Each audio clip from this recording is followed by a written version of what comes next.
Welcome to the Recommended Daily Value Podcast, your daily dose into the health and wellness world. Welcome back to the Recommended Daily Value Podcast, where we dive into everything health, fitness, and nutrition related 5 days a week in 5 minutes or less. This podcast is brought to you by Umzu, and I'm your host, Tyler Woodward. If you're not already, hit that subscribe button because today we're reviewing one of the only studies available right now on mouth taping. So we talked about mouth taping a bit yesterday, and I do find it very interesting, as is a very practical, non-invasive practice that anyone can do. All you have to do is buy some mouth tape, which is readily available on Amazon or anywhere online and probably at your local CVS.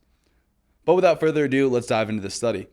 In the study, they took 20 people that had been identified as open mouth breathers, or people that breathe through their mouth overnight, that also had obstructive sleep apnea, and then they measured their sleep before and after the administration of mouth tape. The study was performed during COVID, so they used a home sleep test known as apnea link that's relatively reliable in measuring apneas, snoring, and the oxygen desaturation index.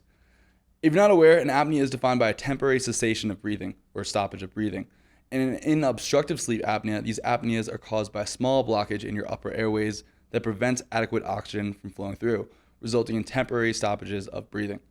According to the Sleep Foundation, after a person with obstructive sleep apnea falls asleep, their airways intermittently narrow or collapse, causing fragmented sleep and contributing to severe health consequences if left untreated. In some people, this causes them to wake up, while in others, it just impairs their sleep quality. And there's a huge range in obstructive sleep apnea, with 5 to 14 apneas per hour being considered mild sleep apnea, with 30 plus apneas being considered severe. So basically, with severe obstructive sleep apnea, people are stopping breathing 30 times per hour, which you can imagine how severe an impact this would have on overall sleep quality. And according to the Sleep Foundation, about 1 billion people suffer with obstructive sleep apnea, with about 2 to 9% of Americans suffering from it, but this may be much higher since many cases are not diagnosed. In the study, they measured the baseline sleep of the trial patients with a home sleep test and then compared these results after the administration of mouth tape for 7 days. They found that mouth taping significantly reduced the incidence of apneas per hour. In the supine position, which means like laying on your back, the average number of apneas decreased from 9.4 to 5.5 events per hour, which is about a 41% reduction in the occurrence of apneas. The non-supine events, meaning either laying on your side or potentially on your stomach, but probably unlikely to be the stomach, also reduced from 3.2 to 0.6 events per hour. This makes a lot of sense because it's much less common to experience apneas when sleeping on your side because there's less restriction in the airways. The study also mentioned that 75% of the participants experienced positional sleep apnea, meaning they only experience apnea or sleep apneas when sleeping in certain positions, most likely being in the supine position or again laying on your back. Lastly, the number of snoring incidences decreased by an average of 47% when mouth tape was administered, which makes sense because you snore through your mouth, not through your nose. The authors concluded that mouth taping could be a very useful intervention in those with mild to moderate sleep apnea.